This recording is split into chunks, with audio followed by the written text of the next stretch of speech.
देखो बच्चों, ये आईजीसीएसई का मैथमेटिक्स पेपर 4 एक्सटेंडेड पेपर 42 है फॉर मई जून 2024। तो इंस्ट्रक्शंस आपने जरा देख लेनी है गौर से। तो मैं चलता हूँ जरा अब इसके क्वेश्चन नंबर 11 जो आप कह रहे हो।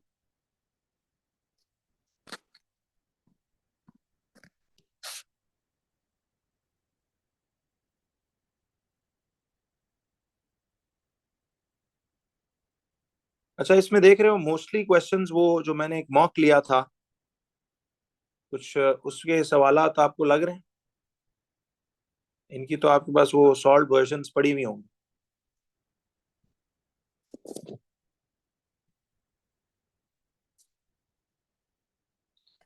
देखिए, इस मई जून 2024 का क्वेश्चन नंबर 11। अब आपने सबसे पहले ये देखना है। कहता है the point -1 and 6 lies on a curve. अब ये कोई कर्व है। कहता है ये पॉइंट -1 6 उस कर्व के ऊपर लाई करता है। ठीक है, जरा गौर कीजिएगा। मिसाल के तौर पे वो जैसी भी कर्व है, कहता है उस पे एक पॉइंट है कि -1 and 6।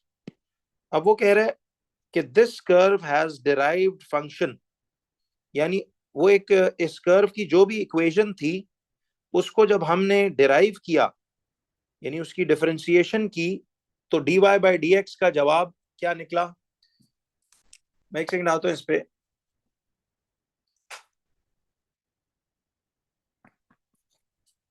जरा अब एक मिनट देखें। तो अब जरा चेक करो कि इस कर्व की, देखिए बच्चों, इस कर्व की ना कोई इक्वेशन थी। कहता है उस इक्वेशन को जब हमने डिराइव किया, डिफरेंशिएट किया, तो ये शक्ल निकल कर आई, dy बाई डी एक्स की ये शक्ल निकली है ना। अब वो कहता है शो करो कि ये -1 and 6 stationary point of the curve है। तो बच्चों एक बात बताओ, आप कैसे दिखाते हो कि एक पॉइंट, ये जो -1 and 6 है, सपोज ये -1 and 6 जो है, कहता है शो करो कि ये उस कर्व का स्टेशनरी पॉइंट है। तो आपने स्टेशनरी पॉइंट्स के बारे में क्या क्या नॉलेज पढ़ी हुई है? स्टेशनरी पॉइंट के बारे में आपने क्या क्या नॉलेज पढ़ी हुई है? हाउ विल यू शो कि ये जो आपका -1 and 6 है, ये उसका स्टेशनरी पॉइंट है? रिकॉल करो जरा, बड़ी काम की बात ये सीखी ने ये साबित करना हो। देखिए, अगर आपने ये साबित करना हो कि ये पॉइंट -1 6 कहता है कर्व के ऊपर लाई कर रहा है, और उस कर्व की इक्वेशन से हमने dy बाई डी एक्स निकाला, ये वाला। कहता है शो करो कि -1 6 स्टेशनरी पॉइंट है इस कर्व का। तो मुझे एक बात बताओ कि इस पॉइंट का एक्स कोऑर्डिनेट, देखो इस पॉइंट का मिसाल आपका एक्स कोऑर्डिनेट जो है, ये अगर सपोज एक्सिस है इस तरह की, मिसाल ले रहा हूं कि ये सपोज एक एक्सिस है इस तरह। ठीक है, तो इसका एक्स कोऑर्डिनेट आ रहा है -1। ठीक है, एक्स कोऑर्डिनेट -1 आ रहा है।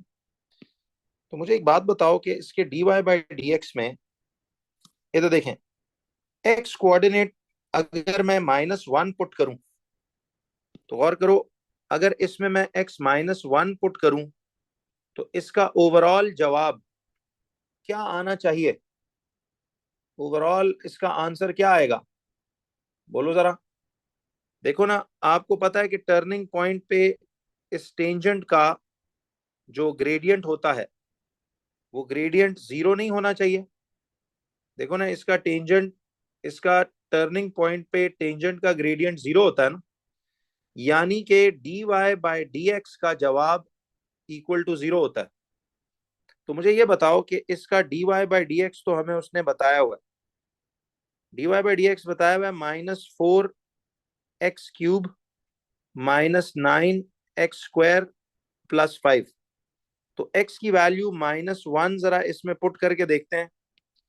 तो देखो, -4 × -1 होल क्यूब -9 × -1 होल स्क्वायर +5। तो जरा चेक करो इसका आंसर कितना आ रहा है। तो ये आपके पास आता है -4 ब्रैकेट -1 पावर 3, फिर आएगा -9 ब्रैकेट -1 +5। तो ये आता है आपके पास, ये तो 18 आ रहा है। तो एक सेकेंड। तो देखो कैलकुलेटर पे ना मैं इधर से 1 का स्क्वायर करना भूल गया था। तो अब आप गौर करिए, तो ये आपके पास इस पूरी चीज का जवाब जरा कैलकुलेटर पे डाल के देखो, जीरो ही नहीं आ रहा। तो dy/dx का जवाब अगर जीरो आए एक्स कोऑर्डिनेट इनमें पुट करने से, देखो ना, ये नुक्ता -1 और 6 टर्निंग पॉइंट बच्चों तभी होगा ना कि जब इसका एक्स कोऑर्डिनेट dy/dx में पुट करेंगे और इस पूरी चीज का जवाब आपका जीरो निकल आए। अगर dy/dx का आंसर जीरो आ गया तो इसका यही मतलब नहीं है कि टर्निंग पॉइंट के कोऑर्डिनेट ही हैं, यानी ये नुक्ता टर्निंग पॉइंट ही है, क्योंकि वरना इसका एक्स कोऑर्डिनेट ये वाला -1 इसमें पुट करने से जवाब जीरो ना आता। तो ये इस तरह आपने शो करना है कि जी, आप बोलोगे कि since dy/dx is equal to zero, तो हेंस -1 और 6 का coordinate is a turning point, या इसको हम स्टेशनरी पॉइंट या वर्टेक्स या कोई भी नाम दे सकते हैं। समझ आई? जरा यस करो अगर ये क्लियर हुआ तो। चलो, अब ये बात है ना, आपको वो जो पूरा चैप्टर में 4 बेसिक कॉन्सेप्ट्स थे जो आपने याद रखने हैं। अब बी पार्ट पे कहता है a different curve has a equation this. अब कर्व की इक्वेशन देखो, y equal to 2x³ minus 6x plus 8 है। अब ये x³ है तो इसका मतलब है ये होगी एक वेव लाइक कर्व, कि नहीं? और पॉजिटिव कोएफिशिएंट है तो फर्स्ट क्वाड्रेंट से थर्ड क्वाड्रेंट ही होगी। अब वो कह रहा है calculate the gradient of the tangent to this curve at the point -2 और 2। तो बच्चों एक बात बताओ, इस कर्व का ग्रेडियंट ऑफ द टेंजेंट कैसे निकलता है? जब आप इस इक्वेशन का dy/dx निकालते हो, याद है? तो पहले तो dy/dx, अब उसने कहा कि किस नुक्ते पे टेंजेंट की ग्रेडियंट निकालना है, -2 और 2। सपोज -2 और 2 ये वाला नुक्ता बनता है, दिस वन। तो इस पॉइंट पे जो टेंजेंट है उसका ग्रेडियंट आपने निकालना है। तो dy/dx तो आ जाएगा 3 2 6x² माइनस ये 1 × 6 आ जाएगा -6, इतना आ जाएगा ना, 6x² -6 आ जाएगा। अब ये dy/dx असल में उस tangent, gradient of the tangent की एक्सप्रेशन ही नहीं निकल आई, 6x² -6। इसमें अब इस नुक्ते का, ये -2, 2 नुक्ते का एक्स कोऑर्डिनेट खाली पुट नहीं करेंगे, याद है? तो एक्स कोऑर्डिनेट पुट करेंगे इसका -2, तो फिर ग्रेडियंट ऑफ द टेंजेंट आ जाएगा 6 × -2 का स्क्वायर -6। तो बताना जरा कितना ग्रेडियंट बनता है ये? 6 × 4 -6, तो ये आएगा 18। तो ग्रेडियंट ऑफ द टेंजेंट 18 ही नहीं आ गया? जरा यस करो, ये बात भी समझ आई? तो ग्रेडियंट ऑफ द टेंजेंट इधर 18 आ जाएगा। समझ आई बात? अच्छा, अब जरा मुझे ये बताओ, अगर वो ये कह रहा है कि find the x coordinates of the stationary point of this curve. बच्चों डिफरेंशिएशन का चैप्टर बिल्कुल पक्का सही समझ आया हुआ है ना? लेक्चर के जितने सवालात थे वो सब प्रैक्टिस किए थे?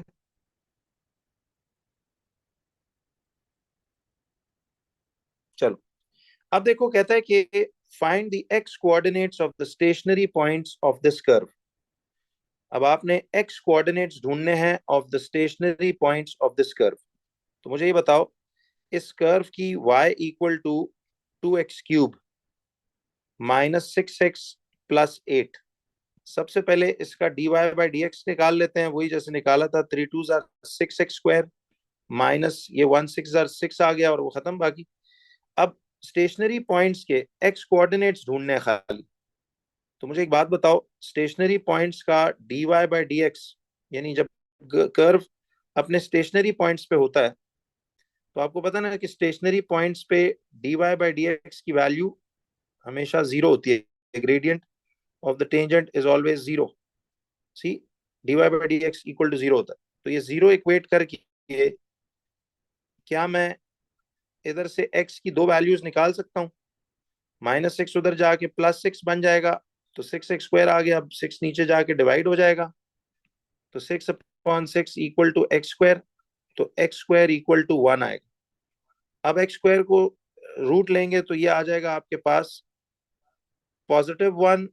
अच्छा, अब कैलकुलेटर है तो आपने इसकी वैल्यूज निकाल लेनी है। तो इधर से देखिए स्क्वायर रूट ऑफ 1, तो स्क्वायर रूट ऑफ 1 में आ जाएगा 1 ही, तो एक +1 आ जाएगा, यानी +-1 आ जाएगा, सॉरी। तो ये तो इजी था। तो +-1, इसका मतलब है टर्निंग पॉइंट का एक कोऑर्डिनेट 1 आएगा और दूसरा -1 आएगा। तो एक 1 आ रहा है और दूसरा -1 आ रहा है। लेकिन बच्चों, अगर इनके पूरे कंप्लीट कंप्लीट कोऑर्डिनेट्स मांगता, तो ये वैसे एक रिकॉल दे रहा हूं कि अगर ये तो सिर्फ हमने टर्निंग पॉइंट्स के एक्स कोऑर्डिनेट निकाले ना, कि एक +1 है लेकिन दूसरा नहीं पता क्या है, और इधर एक मिसाल -1 है और दूसरा नहीं पता क्या है। तो अगर इनके वाई कोऑर्डिनेट भी निकालने होते, तो याद है फिर इस कर्व की इक्वेशन, ये वैसे जरा मैं रिवीजन दे रहा हूँ, काम हमारा पिछले पार्ट तक खत्म हो गया, ठीक है।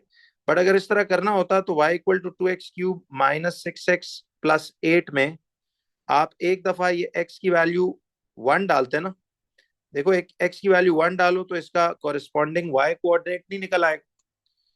तो आपने y ढूंढना था, इधर से 2 इंटू एक्स कोऑर्डिनेट 1 आ रहा है, -6 इंटू एक्स कोऑर्डिनेट 1 आ रहा है, +8।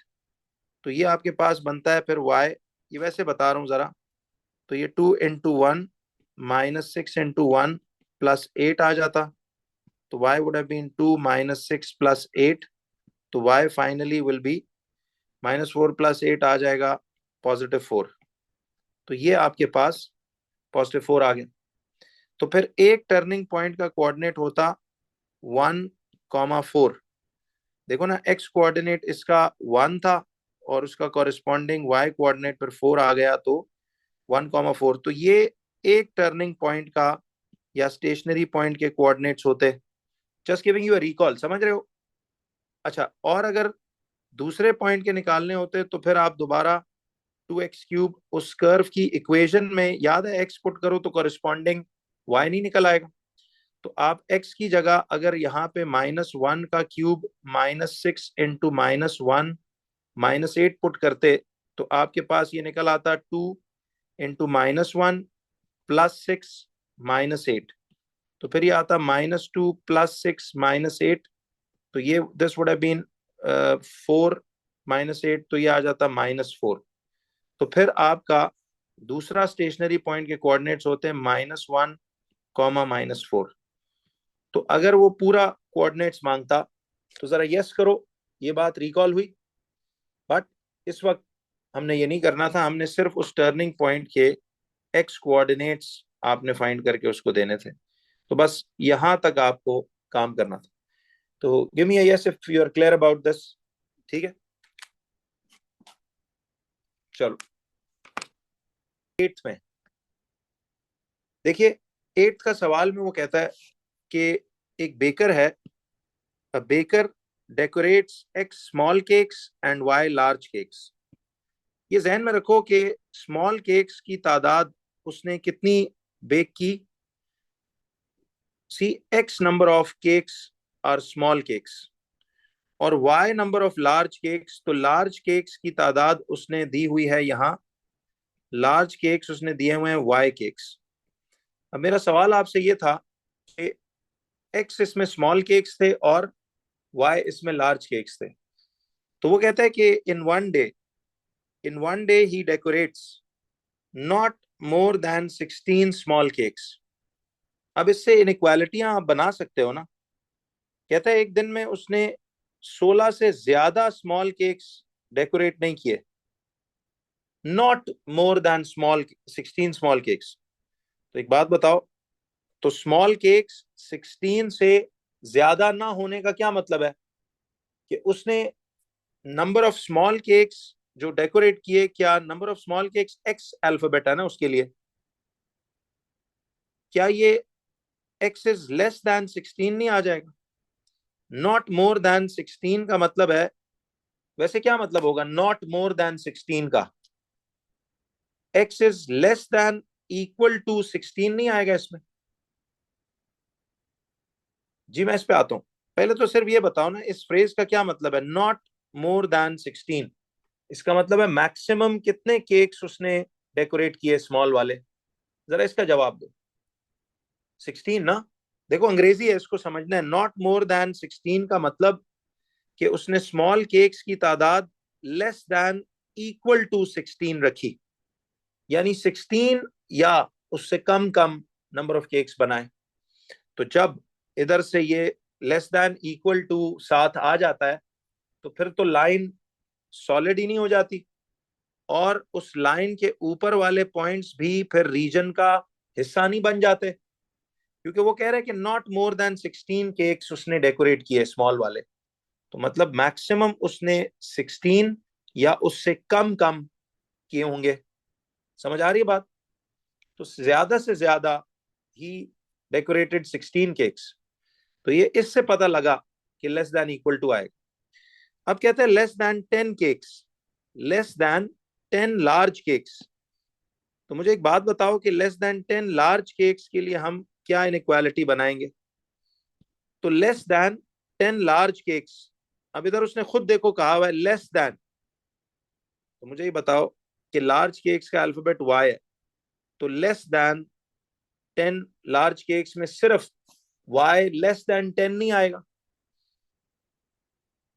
समझ रहे हो ना आपके? Note not more than 16 small cakes क्या था मतलब, और लेस देन 10 केक्स अंग्रेजी है ना, देखो समझो कि वो कह रहे हैं जी 10 से कम केक्स, मतलब 10 नहीं बनाए उसने, 10 से कम, तो फिर ये वाई इज लेस देन 10 ही नहीं होगा। अब वो कह रहे हैं कि इधर जो ये वाली इनइक्वालिटी आ रही है अगली वाली, कि वो कहता है कि more small cakes than large cakes, more small cakes than large cakes. तो ये आपके पास मोर स्मॉल केक्स उसने बनाए देन लार्ज केक्स, तो ये x is greater than y नहीं आएगा।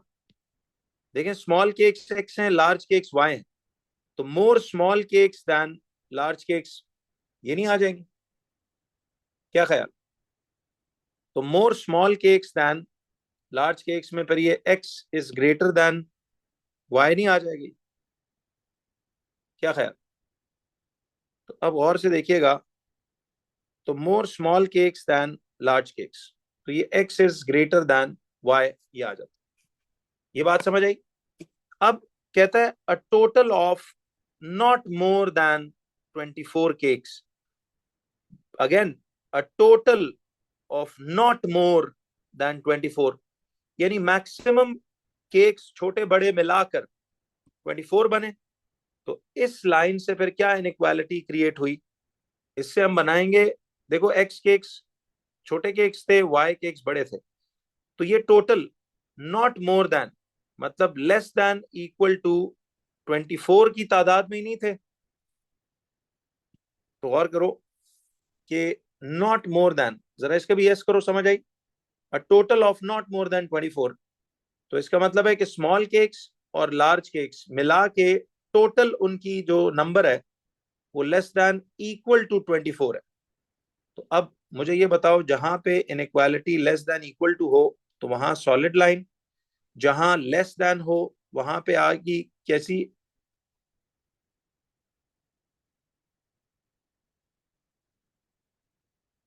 जी, नॉट मोर देन का ही मतलब है ना कि देखो वो कह रहा है कि 24 से ज्यादा केक्स नहीं बनाए उसने, तो ज्यादा से ज्यादा 24 तक जा सकता है, तो फिर ये 24 के इक्वल या उससे कम ही नहीं होंगे। समझ आई?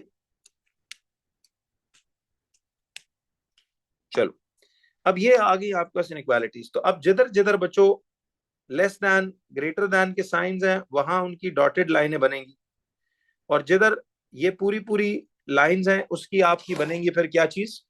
ये सॉलिड लाइंस बनेंगी। तो मुझे एक बात बताओ कि कहता है one of the inequalities that shows this information is x is less than equal to 16। देखो क्लू भी दे दिया। तो वो कहता है write down the other three inequalities. तो अदर थ्री कौन आ गई? एक वाई इज लेस देन 10 आ गई, एक x is greater than y आ गई, और एक x plus y is less than equal to 24 आ गई। ये तीन इनइक्वालिटीज बन गई। अब वो कहता है कि अब आगे तो देखो इसको कर लोगे ना।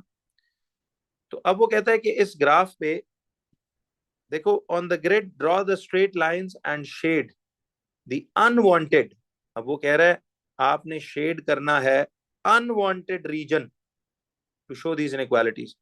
Label the region R which satisfies the four. देखो, शेड करने को कहे या अनशेड, आपका पहला टास्क ये होता है कि आप रिक्वायर्ड रीजन ढूंढते हो, याद है? तो मुझे एक बात बताओ कि अब हमें तो चार इनइक्वालिटीज टोटल दी हुई है ना। एक दी हुई है x is less than equal to 16 वाली, जिसका उसने पीछे जिक्र किया हुआ था, और तीन इनइक्वालिटीज हमारी ये वाली। तो क्या हम इनको अब पहले ग्राफ पे ड्रॉ नहीं करेंगे? देखिए, दिस इज फॉर 6 मार्क्स। तो पहले तो इनको ग्राफ पे ड्रॉ कर लेते हैं। तो ग्राफ पे कैसे ड्रॉ करूं अब? तो सबसे पहले इसको ग्राफ पे ड्रॉ करेंगे। जरा बच्चों एक बात बताओ, थोड़ी देर के लिए मैंने आपको क्या कहा था कि इन इनइक्वालिटीज को आप इक्वेशन समझ लें।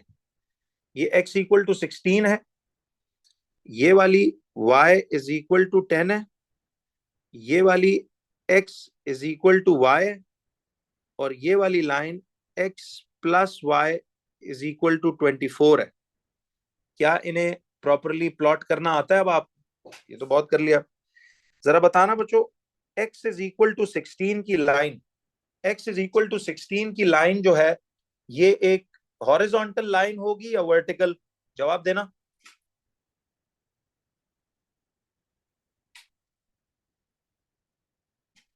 बिल्कुल सही, ये एक वर्टिकल लाइन होगी। तो x इज इक्वल टू 16 की लाइन देखो कुछ यहां पे ये वाली लाइन नहीं बनेगी, दिस वन। तो x इज इक्वल टू 16 की लाइन, अब जरा चूंकि ये ब्लैकिश किस्म का ग्राफ पेपर है तो मैं इस पे, चलो जरा आप पेंसिल से ही बनाना एग्जाम में जो मर्जी हो। ये आपके पास x इक्वल टू 16 की ये लाइन बन गई, ठीक है बच्चों?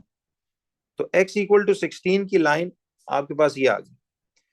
तो इसके साथ इसकी इनइक्वालिटी, असल में तो इसकी इनइक्वालिटी लिखेंगे ना ये वाली, कि ये line x is less than equal to 16 है। तो हमें पता है हमारा रिक्वायर्ड रीजन इस लाइन के पीछे इस तरफ पड़ा हो, तो आगे का इलाका हमें नहीं चाहिए होगा, ये रिजेक्ट हो जाए। खैर, इस पे आएंगे। अब y इक्वल टू 10 की लाइन एक हॉरिजॉन्टल लाइन नहीं होती? तो देखिए, y इक्वल टू 10 की लाइन आपके पास ऐसी एक हॉरिजॉन्टल लाइन आ जाएगी, बट इसके साथ लिखेंगे इसकी इनइक्वालिटी कि y is less than 10। But एक गलती मैंने की है यहाँ, इस लाइन को कैसा होना चाहिए? देखिए, इस लाइन को डॉटेड होना चाहिए बिल्कुल, क्योंकि लेस देन ग्रेटर देन के साइंस आ रहे हैं, तो मैं इसको डॉटेड बनाऊंगा अब। तो y इज इक्वल टू 10 की लाइन ऐसे डॉटेड होनी चाहिए, ठीक है जी? तो y इक्वल टू 10 की लाइन, लेकिन इसके साथ इनइक्वालिटी लिखेंगे y is less than 10। Clear? अब जरा देखो दूसरी ये जो लाइन है, मुझे ये बताओ बच्चों कि ये वाली जो लाइन है, this one, x is greater then y यानी x इक्वल टू y। अच्छा, x इक्वल टू y हो या y इक्वल टू x हो, बात एक ही नहीं है। तो आपने अभी सीखा कि y इक्वल टू x की लाइन को कैसे बनाते हैं। ये 0 0 2 2 4 4 6 6, याद है? y इक्वल टू x की लाइन में x और y कोऑर्डिनेट दोनों इक्वल नहीं होते। तो ये आपके पास एक पॉइंट ये आ जाएगा, ठीक है? फिर ये 2 2 वाला पॉइंट आ गया, सपोज ये कर दो, और एक 4 4 वाला पॉइंट कर दो। y इक्वल टू x की लाइन को डायरेक्ट आप याद रख सकते हो। तो देखिए, ये आपके पास y इक्वल टू x की लाइन ऐसे करके ये यूं जाएगी। अब आई एम नॉट श्योर ये कैसे जा रही है, लेकिन चलो ऐसे चलती जाएगी। क्लियर हुआ बच्चों? तो अब, और इसको अगेन कैसी बनाएंगे? Sorry, has to be dotted line, ये फिर मिस्टेक हो गई। तो ये एहतियात बस आपने करनी है कि it has to be a dotted line, ठीक है जी? ये आपके पास, अब मैं इधर प्रॉपर उस पर नहीं बना रहा, आप इसको बनाइएगा ऐसे कर, ठीक है? तो ये डॉटेड आ गई। अब इसके साथ लिखेंगे इसकी वही वाली शक्ल जो इनइक्वालिटी फॉर्म, ये वाली। तो ये कह रहा है कि x is greater then y, ठीक है? फिर बताओ कि अगली जो लाइन है x plus y equal to 24, बच्चों इसको तो आपको याद है, इसमें से पहले आपने y को सब्जेक्ट बनाना है, y equal to -x plus 24, और अब आपने एक टेबल बनाना है और उसमें x y की वैल्यूज यहां फीड करनी है। याद आया? तो मुझे ये बताओ कि x की वैल्यूज 0 से लेकर 26 तक आप कोई भी ले सकते हो। Since it's a non fractional शक्ल, तो आप इसमें y इक्वल टू -x की जगह, अब इधर देखो, मैं इधर लगा लेता हूँ 0, 2 एंड 4। तो 0 लगाऊंगा तो ये 24 ही आएगा, फिर 2 लगाऊंगा तो -2 प्लस 24 इज 22, और फिर अगर ये 4 लिखूं तो -4 प्लस 24 इज 20।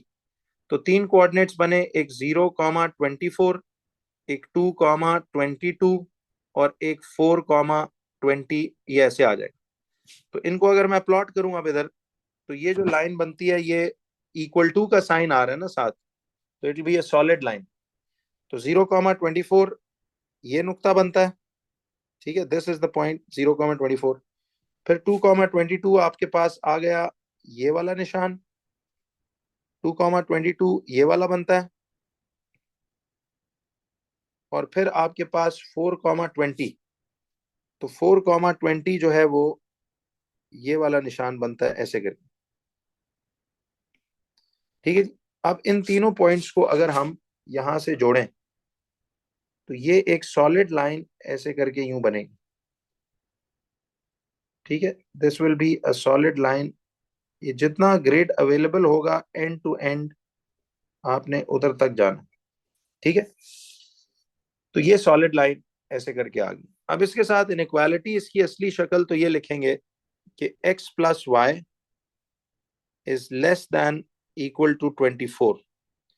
बच्चों जब आप ये इनइक्वालिटीज को लेबल कर चुके, तो अब इसमें रीजन ढूंढना आसान है। अब तो आता, रीजन कैसे तलाश करेंगे जरा ये देखिएगा। देखिए रीजन हम यूं ढूंढेंगे कि आपके पास उसने ये इनइक्वालिटीज इस तरह से दी हुई हैं।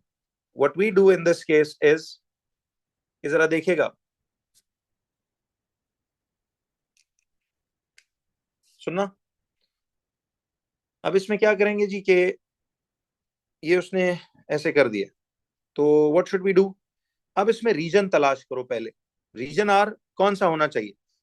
जरा मुझे ये बताएं कि इस रीजन में कहता है रीजन इधर पड़ा हुआ है जहां x लेस देन 16 है। इसका मतलब है रीजन हमारा लाइन के पीछे वाले इलाके में, ठीक है। तो ये वाला सारा इलाका, लाइन से आगे वाला तो रिजेक्ट हो जाएगा। मैं चलो यहाँ पे अब इस लाइन से आगे का इलाके को ऐसे पूरा रिजेक्ट कर देता हूं। तो ये पेंसिल से काम करना है सारा, ठीक है। तो हमारा रीजन फिर इस लाइन के पीछे पीछे कहीं भी इस जगह में हो सकता है, वो कह रहा है एक्स लेस देन 16। फिर इस वाली इनइक्वालिटी को देखो, इस लाइन, वो कह रहे हैं रिक्वायर्ड रीजन उधर है। याद है मैंने क्या कहा था? आपने हमेशा y के रेफरेंस से इनइक्वालिटी को पढ़ना है। बच्चों y वाली साइड से देखो, वो कह रहे हैं कि रीजन उधर पड़ा हुआ है जहां y, देखो कह रहे हैं जहां y लेस देन है। जरा इस पे यस करो, ये बात कंफ्यूज तो नहीं कर रही? देखो असल में ये x ग्रेटर देन y का मतलब y लेस देन x ही नहीं होता। ये एहतियात करनी थी कि y लेस है ना, तो लेस देन वाला साइड ही आएगी। तो इसका मतलब है कि इस लाइन के रिक्वायर्ड रीजन उस तरफ पड़ा हुआ है जहां y लेस देन। तो y लेस देन, y की वैल्यू लेस देन कहाँ होती है? इस लाइन के नीचे, नीचे होती है या ऊपर होती है? जरा बताना। y की वैल्यू लेस देन किधर होती है? y कोऑर्डिनेट नीचे। इसका मतलब है, बिल्कुल सही है, इसका मतलब है लाइन से ऊपर का ये सारा इलाका ये रिजेक्ट हो गया। We don't need this.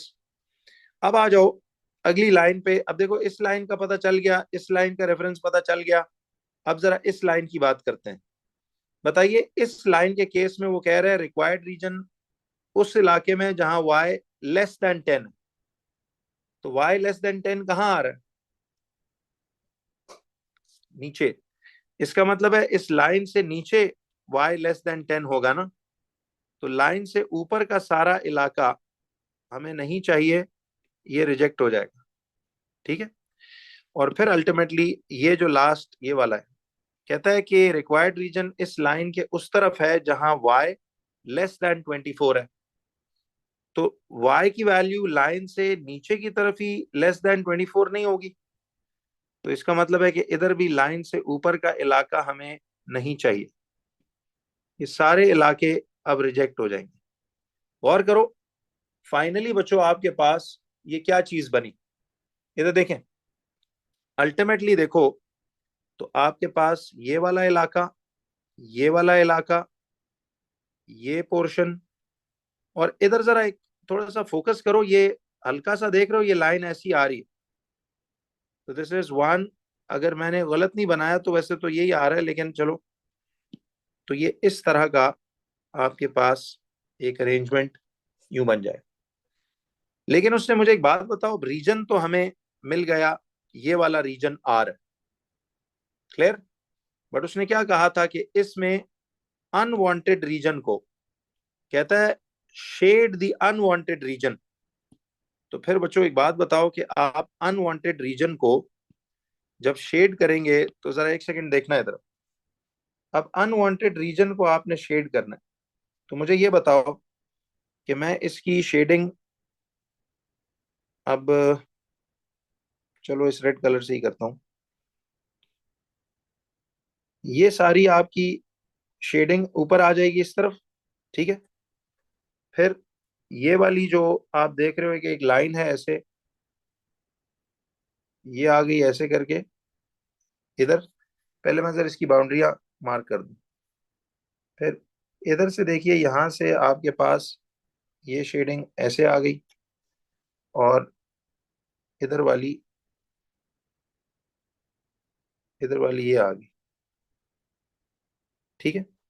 अब जब ये आपने सारी कर ली तो अब इससे बियॉन्ड, तो अब आपको पता है कि इधर से इधर पूरा अनवांटेड रीजन्स को यहाँ टॉप तक, इधर से इधर तक ले आओ इसको सारा, ठीक है, और इसको इधर तक ले आओ।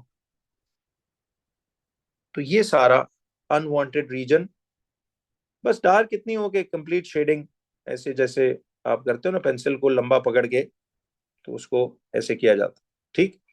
तो ये आपका रिक्वायर्ड रीजन इस तरह से मार्कआउट हो जाएगा। अब जो इसने सी पार्ट में आपसे बात पूछी है, कहता है देखो सी पार्ट में इट सेज कि the baker earns $8 for decorating small cake, a small cake. तो एक स्मॉल केक का वो चार्ज करता है डेकोरेट करने का $8, ठीक है, $8। और बड़े केक को डेकोरेट करने का वो ले चार्ज करता है $12। तो वन लार्ज केक को डेकोरेट करने का वो ले रहा है $12। तो अब मुझे ये बताओ, कहता है use your diagram to find the largest amount the baker can earn in one day by decorating cakes, ठीक है। अब जरा देखो, use your diagram to find the largest amount the baker can earn in one day by decorating cakes. तो मुझे एक बात बताएं, आपके पास देखो ज्यादा से ज्यादा इस रिक्वायर्ड रीजन के ये वाले पॉइंट्स बन रहे हैं ना, एक ये कोऑर्डिनेट है, एक ये कोऑर्डिनेट है। आपको याद है वो रिक्वायर्ड रीजन की मैक्सिमम और मिनिमम वैल्यू ढूंढने वाला कॉन्सेप्ट, याद है ना। अब देखो एक आपके पास ये वाला नुक्ता, यानी आपने उस रिक्वायर्ड रीजन की बाउंड्री कोऑर्डिनेट्स को आपने देखना है। देखो एक ये बन रहा है 0 0 वाला पॉइंट, एक ये बन रहा है जिसके कोऑर्डिनेट्स हैं आपके पास यहां से 10 एंड इधर से भी 10। तो इस पॉइंट के कोऑर्डिनेट्स आ रहे हैं आपके पास, ये तो आ रहा है 0 0, इधर आ रहा है 10 10, ठीक है। और इस पॉइंट के कोऑर्डिनेट्स क्या आ रहे हैं, देखो मेरे पास ग्राफ शायद सही नहीं बना, आपने तो सही बनाया होगा ना। तो इसका देखो ये वाला पॉइंट के कोऑर्डिनेट्स क्या आ रहे हैं, इस पॉइंट के कोऑर्डिनेट्स आ रहे हैं आपके पास, ये आ रहे हैं इधर से 15 10। तो ये आ रहे हैं 15 10, इस पॉइंट के कोऑर्डिनेट 15 10 है। और इस नुक्ते के कोऑर्डिनेट्स क्या हैं, ये जो आ रहा है साथ इसके इधर, इसके आ रहे हैं 16 9। तो इस कोऑर्डिनेट का 16 9 है।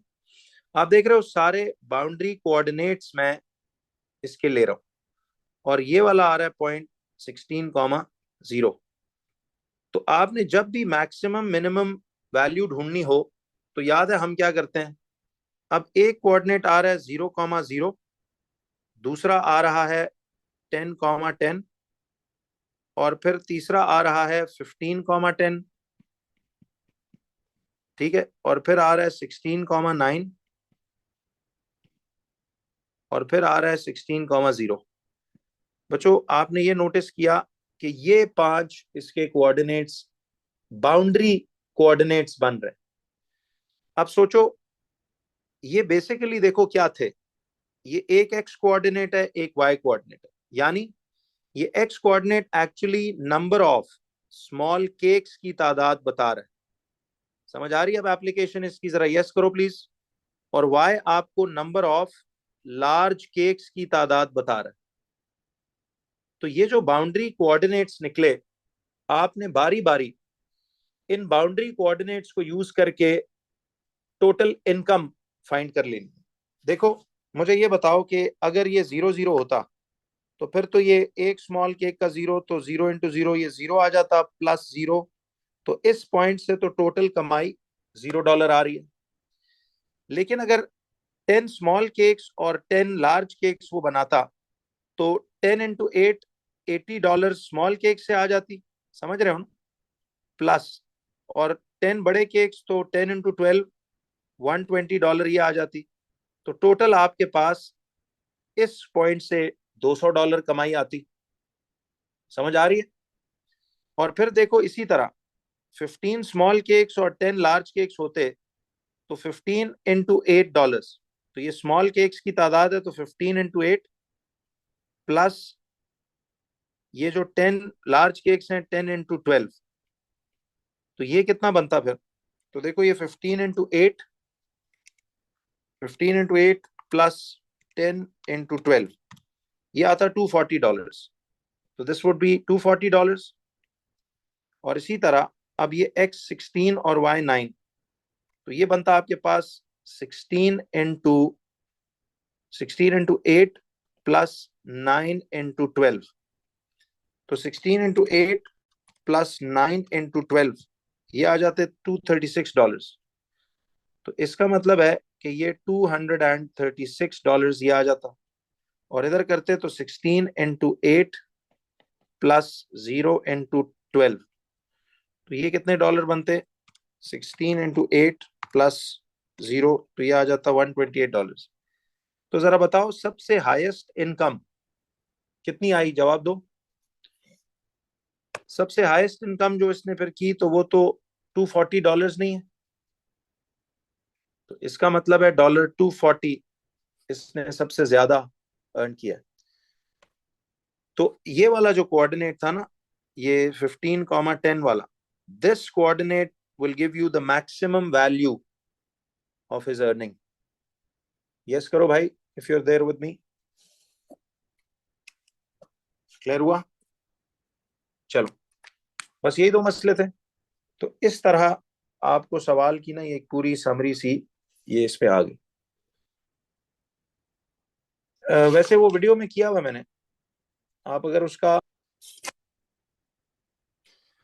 अच्छा बच्चों ये जो क्वेश्चन नंबर 10 है, इसमें देखिए अब नेक्स्ट प्रॉब्लम हमारा क्वेश्चन 11 क्वेश्चन 8 के बाद now we are on to question number 10। अब देखिए उसने हमें ये कहा कि इस सवाल में वो कहता है A is the point 62 and B is the point -34। पहले तो कहता है find the coordinates of the mid point of A B. तो आपको पता है कि mid point of A B कैसे ढूंढा जाता है। अब उसके लिए फॉर्मूला था x1 plus x2/2 comma y1 plus y2/2। ठीक है, अब ये ए x1 है, इसका ये y1 है, ये इसका x2 है, ये इसका y2 है।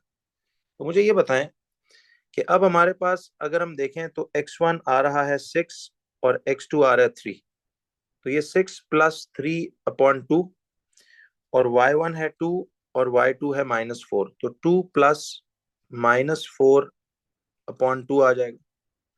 तो अब जरा मुझे बताएं कि 6 + 3 9/2 और 2 - 4/2, तो ये आ जाएगा आपके पास 4.5। तो 4.5 कॉमा -1, तो इसका मतलब है कि 4.5 कॉमा -1 इसका मिड पॉइंट होगा। अब वो कह रहे हैं कि इसी पार्ट में लेंथ ऑफ ए बी, तो आपको लेंथ ऑफ ए बी का फॉर्मूला भी बताया हुआ है कि square root x2 minus x1 whole square plus y2 minus y1 whole square. तो ये आपके पास आ जाएगा, अब x2 माइनस x1 आ रहा है 3 माइनस 6 का होल स्क्वायर प्लस -4 -2 का होल स्क्वायर। तो ये इक्वल टू आता है 3 माइनस 6 इज -3 का स्क्वायर प्लस -6 का स्क्वायर। तो this will be 9 plus 36 which is square root. देखिए ये आ जाएगा आपके पास स्क्वायर रूट ऑफ 6.708। तो ये 6 पॉइंट, अब इसका जवाब आप देख लीजिए, ये आएगा आपके पास 45 आई थिंक। 36 प्लस 9 इज 45, तो स्क्वायर रूट 45 विच इज 6.708। तो ये 6.708, सॉरी ये तो इसको राउंड ऑफ करेंगे तो इसका जवाब 6.708 यूनिट्स है। ठीक है, एग्जैक्ट आंसर ये आ रहा है, और इसको राउंड ऑफ टू 3 सिग्निफिकेंट, तो 6.71 यूनिट्स ये आ जाएगा। तो अब आपके पास ये 6.71 यूनिट्स आता है। तो इसका अब देखिए जवाब आपने ये निकाल लिया। अब क्वेश्चन के बी पार्ट में देखो, it says the equation of the line L is 4x plus 3y minus 12 equal to 0, find the gradient of L। तो अब जरा देखो, ये आता है आपके पास 4x plus 3y minus 12 is equal to 0। तो सवाल है find the gradient of the line L। तो आपने y को सब्जेक्ट बनाना है, तो 3y equal to -4x minus 12। याद है जब किसी लाइन से ग्रेडियंट निकालते थे तो हम इसमें y को सब्जेक्ट बनाते हैं, तो जो x का पार्टनर डिजिट होगा, अब y को सब्जेक्ट इधर बनाना है तो इस 3 को उधर ले जाना है। लेकिन कोऑर्डिनेट ज्योमेट्री में मैंने याद है आपको कहा था बच्चों कि इसको ऐसे दोनों के अलग अलग नीचे लिखना है। ठीक है, तो अब मुझे ये बताओ कि ये 3 1 टाइम्स और ये 3 4 टाइम्स आएगा, तो y is equal to -4/3x -4। तो y इक्वल टू -4/3x -4, ये आपके पास इक्वेशन की लाइन बन गई। तो अब जब y सब्जेक्ट बन जाए तो x का जो पार्टनर डिजिट होता है, क्या यही इसका ग्रेडियंट नहीं होगा? तो इस लाइन का ग्रेडियंट जो है वो -4/3 है। तो आप ऐसे -4/3 यूं लिख देंगे। ठीक है, अब जरा वो कहता है कि देखो आपको लाइन एल की इक्वेशन पता है, कहता है find the coordinates of the point where the line L crosses the y axis. अब लाइन एल जहां पे वाई एक्सिस को क्रॉस करेगी, इसका मतलब है ये लाइन एल का वाई इंटरसेप्ट नहीं पूछ रहा आपसे। तो इसका वाई इंटरसेप्ट हमने जब ढूंढना है, तो देखिए ये पिछली केस में आपने जब वाई सब्जेक्ट बनाया तो ग्रेडियंट तो एक्स का पार्टनर ग्रेडियंट आ गया, लेकिन ये अकेला डिजिट, सी दिस अकेला digit gives you the y intercept. तो इसका मतलब है ये लाइन वाई एक्सिस को -4 पे काट रही है। तो जब आप इस लाइन का एक स्केच बनाओगे ऐसे करके, see this is x and this is y. तो मुझे एक बात बताओ कि जब आप इस लाइन का स्केच बनाओगे तो आपके पास ये देख रहे हो कि लाइन का टिल्ट नेगेटिव ग्रेडियंट है, तो लाइन सेकंड टू फोर्थ आएगी और वाई एक्सिस को -4 पे काटेगी। तो ये लाइन कुछ बेसिकली इस डिजाइन की नहीं बननी चाहिए। तो ये लाइन आपके पास बनेगी y इक्वल टू -4/3x -4। ठीक है, तो y इक्वल टू -4/3x -4, ये आपके पास लाइन इस तरह से आ जाएगी। लेकिन अब इस पॉइंट पे जहां ये लाइन y एक्सिस को काट रही है, इधर के कोऑर्डिनेट्स होंगे 0, -4। तो इसका मतलब है कि ये 0, -4 ऐसे करके यूं आ जाएगा।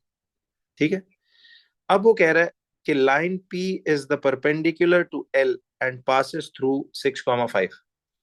एक लाइन P है, वो परपेंडिकुलर टू लाइन L है और वो पास कर रही है थ्रू 6, 5। तो find the equation of P in the form y equal to mx plus c। देखिए ये आपके पास वो लाइन L थी, ये वाली जो भी हमने पीछे बनाई, this is that line L। अब इस लाइन L का ग्रेडियंट देखो कितना है, ये हमने पीछे निकाला अभी, -4/3। इसका ग्रेडियंट -4/3 था, और इसका y इंटरसेप्ट जो था वो -4 आ रहा था, ठीक।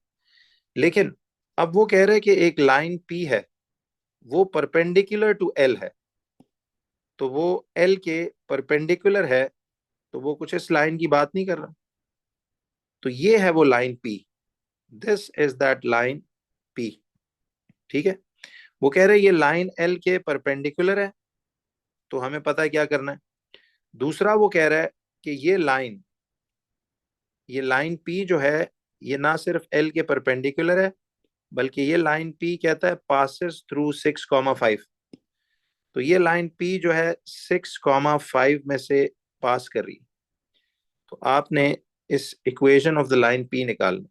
तो मुझे एक बात बताओ कि देखिए इसमें सबसे पहले स्टेप 1 में मैंने क्या कहा था कि देखो इस ग्रेडियंट को मैं M1 कह लेता हूँ। ये जो लाइन, इस लाइन L का ग्रेडियंट है जो हमने निकाला था -4/3, इसको मैं M1 कह देता हूँ।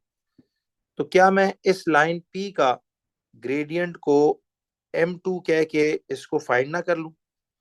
परपेंडिकुलर लाइंस का ग्रेडियंट का प्रोडक्ट हमेशा -1 के बराबर नहीं होता। तो M1 हमारे पास -4/3 है, इंटू M2 हमने फाइंड करना है, ये -1 आ गया। तो M2 would be equal to, ये 3 उधर जाके आ जाएगा -3/-4, नेगेटिव से नेगेटिव कट गया, तो M2 वुड बी 3/4। तो अब M2 की लाइन आप गौर कीजिए कि इसका ग्रेडियंट 3/4 आ गया। तो y is equal to mx plus c। अब देखो उस लाइन P की हम इक्वेशन ढूंढने जा रहे हैं, ठीक है। तो m की जगह तो आपके पास 3/4 आ गया, 3/4x प्लस c। अब देखो इसमें सिर्फ x की जगह x कोऑर्डिनेट, y की जगह y कोऑर्डिनेट पुट करने की देर है, तो ये अननोन c निकल आएगा। अब ये जो पॉइंट जिसमें से ये लाइन गुजर रही है, आप इस पॉइंट 6,5 को यूज करो। ये x कोऑर्डिनेट है, ये y कोऑर्डिनेट, तो y की जगह 5 आ गया, 3/4 इंटू एक्स की जगह ये क्या आ जाएगा, 6 आ जाएगा, प्लस c। तो 5 इक्वल टू, अब ये मल्टीप्लाई हो रहा है ना, तो इनको कट सकते हैं, वैसे तो कैलकुलेटर पे आप यूज कर लो। तो 3 3 9/2 प्लस सी। तो 5 इक्वल टू 9/2 होता है 4.5 प्लस सी। तो 5 माइनस 4.5 इक्वल टू सी। तो सी इक्वल टू आ जाएगा आपके पास 0.5। तो y इंटरसेप्ट आपके पास 0.5 आ रहा है। तो full equation finally line P की इक्वेशन ये बनी फिर फाइनल कि देखिए इसमें y इक्वल टू, अब इसका ग्रेडियंट जो था y इक्वल टू 3/4x आ गया था, तो 3/4x प्लस y इंटरसेप्ट 0.5। तो this will be the final equation of this line. तो ये y इक्वल टू का फॉर्मेशन तो देखो दिया हुआ है इधर पहले से। तो y equal to 3/4x plus 0.5, ये इस लाइन की इक्वेशन हो जाएगी। तो क्वेश्चन नंबर 10th भी आपको समझ में आ गया कि इस तरह ये पूरा प्रोसीजर हम ये सॉल्व आउट करेंगे, ठीक है। तो this is how you attempt question number 10th। अब क्वेश्चन नंबर 9th पे आ जाइए जरा। देखिए 9th वाला सवाल, ये आपको मैंने एक,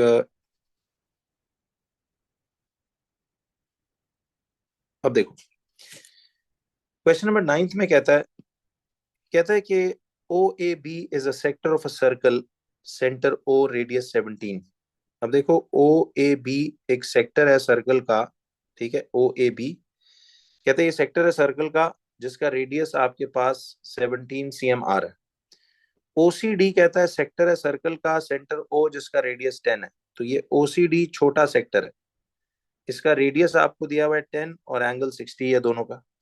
ओसीए ओडीबी आर स्ट्रेट लाइंस, कहता है ये ओसीए वाली लाइन और ODB वाली लाइन ये स्ट्रेट लाइंस है, एंड एंगल AOB दोनों का 60 है। देखिए असल में ना यहाँ पर एक बन रहा है स्मॉल सेक्टर, ठीक है, स्मॉल सेक्टर का नाम बन रहा है, देखिए दिस इज OCD, ये आपका स्मॉल सेक्टर OCD बन रहा है, ठीक है। और एक तरफ इसमें बन रहा है लार्ज सेक्टर, तो बड़ा सेक्टर या बिगर सेक्टर जो है उसका नाम क्या रखेंगे, वो है OAB। तो the bigger sector is OAB, ठीक है। अब आपने ये देखना है कि इस छोटे सेक्टर का हमें मिडिल में एंगल जो x डिग्री है वो कितना दिया हुआ है। तो डेटा कलेक्ट करो जरा एक सॉर्ट ऑफ कि x डिग्री इसका 60 डिग्री दिया होगा, और छोटा सेक्टर है तो रेडियस छोटा r वो कितना आ जाएगा हमारे पास, see this small r will be the radius 10 cm, ठीक है।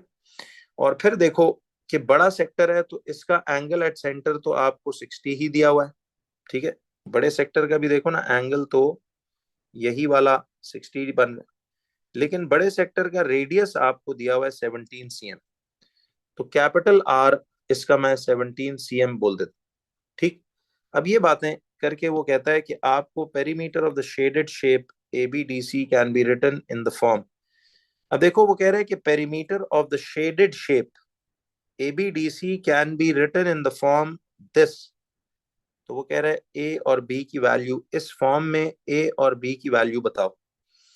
देखो बच्चों हमने perimeter of the shaded shape actually निकालना है, तो मुझे एक बात बताओ कि perimeter of the shaded shape को मैंने आपको क्या बताया था कि इसमें इंग्लिश वर्डिंग्स इसकी कैसे लिखेंगे।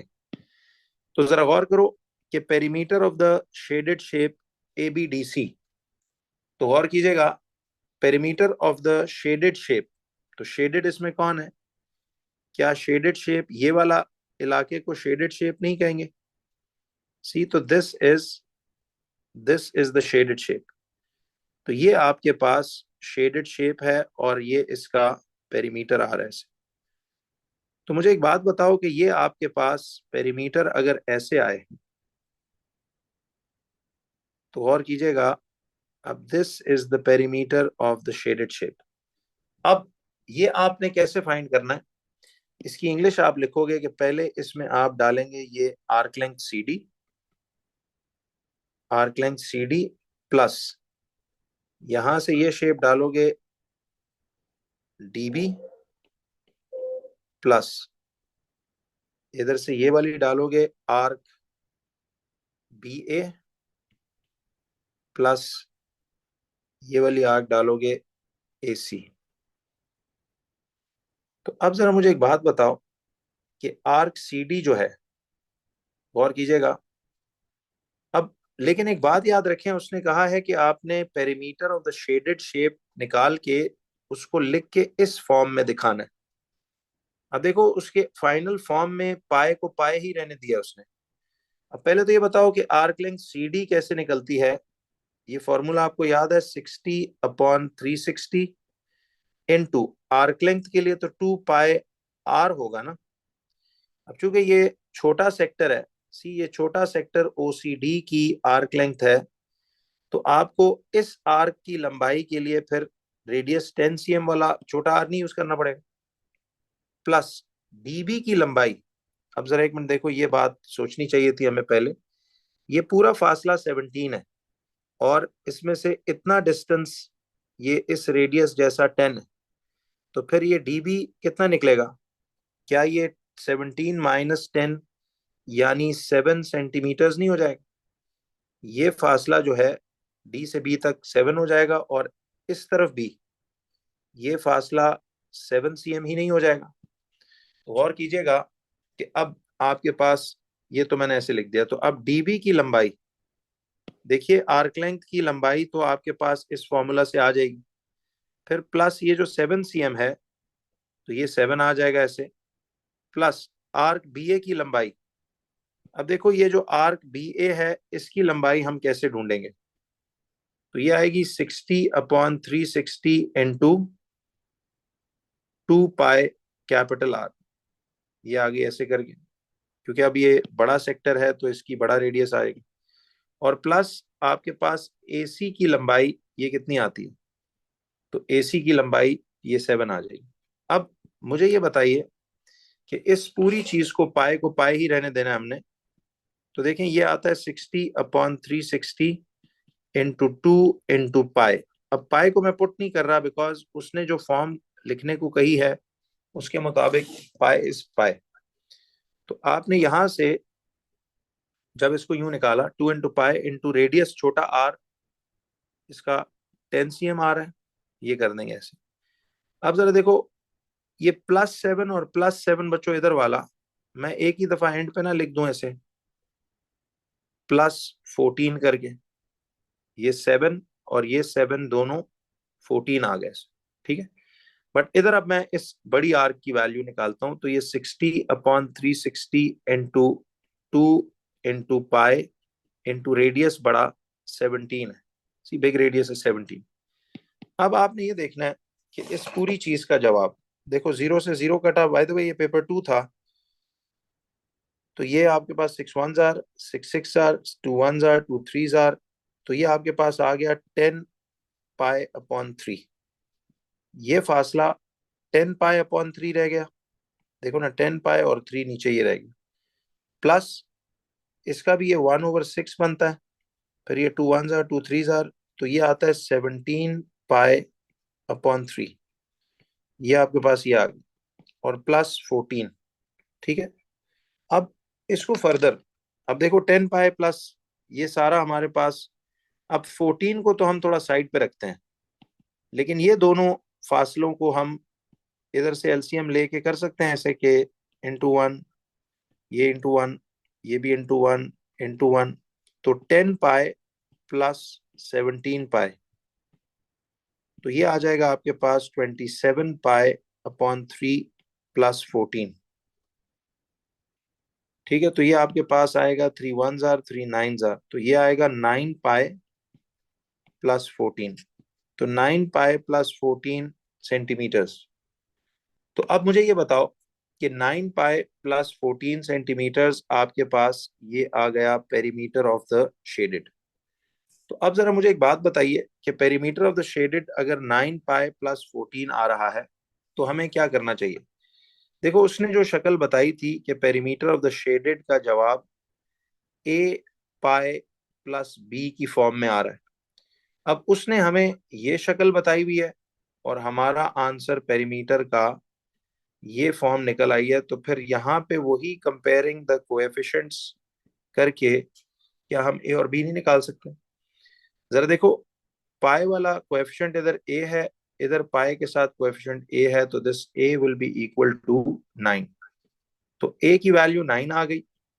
और अब इसी तरह बी की वैल्यू हम कैसे निकालेंगे, तो ये बी का अकेला डिजिट और ये 14, तो इसका मतलब है कि बी की वैल्यू 14, ये ऐसे आ जाएगा। तो ए और बी हमारे पास इस तरह से इसकी वैल्यूज दोनों यूं करके आ जाएंगी, ठीक है। तो ये था इसका क्वेश्चन नंबर 9 का पार्ट ए। तो ए और बी इस तरह निकल आया। अब जरा देखिए इसी में इस बी पार्ट को कि वो ये इधर क्या कह रहे हैं। देखो बी पार्ट में कहता है कि the diagram shows the regular hexagon. अब ये डायग्राम कहता है एक रेगुलर हेक्सागन है, the area of the hexagon is 127.3 cm²। अच्छा रेगुलर हेक्सागन था तो आपको याद है बताया गया था कि इसकी सारी साइडें बिल्कुल बराबर लेंथ्स की होंगी, और कहता है कि इसका एरिया जो है इस पूरे हेक्सागन का एरिया 127.3 cm²। तो वो कह रहा है शो करो कि length of one side of the hexagon is 7.0 cm। तो आपने इसको ऐसे शो करना था कि याद है हमने पढ़ा था एक फैक्ट के सेंटर से अगर आप इसके ये डिस्ट्रीब्यूशंस कर लें तो एक रेगुलर हेक्सागन में टोटल 6 आइडेंटिकल, अब अगर ये भूले कि इक्विलैटरल बनते हैं या आइसोसेलेस, तो आपको ये बताया गया था कि देखो इसमें जो 6 एंगल्स बनते हैं, 1 2 3 4 5 और 6, अब ये 6 एंगल्स जो 360 के बनते हैं इनका जवाब 60 डिग्री आ रहा है, तो ये आपके पास 60 डिग्रीज ऐसे आ जाएगा। ये भी 60 डिग्रीज आ जाएगा, ये भी 60 डिग्रीज आ जाएगा, ये भी 60, और ये भी आपके पास 60 डिग्री आ जाएगा। तो बेसिकली 360/6 किया ना आपने, तो 6 एंगल्स डिवाइड होके ये बन रहे हैं। तो 360/6 ये आ जाएगा आपके पास 60 डिग्री। अच्छा, अब सवाल ये था कि ये अगर 60 डिग्री आता है, तो बच्चों गौर करो कि आपने पढ़ा था कि देखिए ये तो अगर बीच में 60 बने, तो मैंने क्या कहा था कि फिर ये 6 आइडेंटिकल इक्विलैटरल ट्रायंगल्स बनते हैं। See these will be 6 identical equilateral triangles. अब अगर ये इक्विलैटरल है, तो बीच वाले एंगल से डिटरमिन होगा कि ये इक्विलैटरल बनते हैं या आइसोसेलेस बनते हैं। अब मुझे ये बताओ कि पूरे हेक्सागन का एरिया 127.3 था, यानी इन 6 इक्विलैटरल ट्रायंगल्स का एरिया 127.3 है। तो क्या मैं एक इक्विलैटरल ट्रायंगल का एरिया निकाल सकता हूँ? Area of one equilateral triangle, that will be 127.3 divide by 6। ये कितना बनेगा? 127.3 डिवाइड बाय 6, ये आ जाएगा 21.21। तो 21.21 cm स्क्वायर ये आपके पास ऐसे आ जाता। तो फिलहाल अब एक का एरिया भी हमें मिल गया। तो मुझे ये बताओ कि एक का एरिया आ गया है, और इक्विलैटरल है, तो इस साइड की लंबाई ये भी और ये दोनों लंबाइयां सेम नहीं होनी चाहिए। इफ दिस इज एल, तो इसको भी चलो हम एल कह लेते हैं। अब गौर करो, हमें इस एक ट्रायंगल का एरिया पता है। एक ट्रायंगल का एरिया पता है। देखो ना, ये समझ आई कि हमने छह छह ट्रायंगल्स को डिवाइड बाय 6 किया, तो एक ट्रायंगल का एरिया 127.3 को डिवाइड बाय 6 ट्रायंगल्स किया, तो एक आइडेंटिकल ट्रायंगल का एरिया आ जाएगा। तो अब जरा मुझे एक बात बताओ कि यहां तक जब आपने एरिया निकाल लिया, तो ये लंबाई, सॉरी, ये लंबाई हमें पता है, ये एल है, और ये आपके पास एल इस तरह आ रही, और ये एंगल बीच में आपके पास आ रहा है 60 डिग्री। तो और कीजिए, फिर एरिया ऑफ ट्रायंगल का फॉर्मूला लगेगा half into L into sine of 60। लेकिन एरिया उस एक ट्रायंगल का कितना है? वो है 21.21। तो ये half into L square into sine 60। ठीक है। तो अब इधर से जब हम निकालेंगे, तो कैसे जवाब आएगा? अब उसने कहा था ना कि शो करो कि length of one side of the hexagon is 7.0 correct to 1 decimal place. तो अब आपने इधर ये करना है कि 21.21 इसको equal to L square into, अब हाफ इंटू साइन 60 का आंसर इधर निकाल लेते हैं। तो ये हाफ इंटू साइन 60, तो ये आपके पास जवाब आ गया 0.4330। या चलो, अगर इस तरह आप सब्जेक्ट मेकिंग नहीं करते, तो आप ऐसे कर सकते हो कि इधर से हम इस 2 को इधर ले जाएं। तो ये आ जाएगा 21.21 multiplied by 2 equal to L square into sine 60।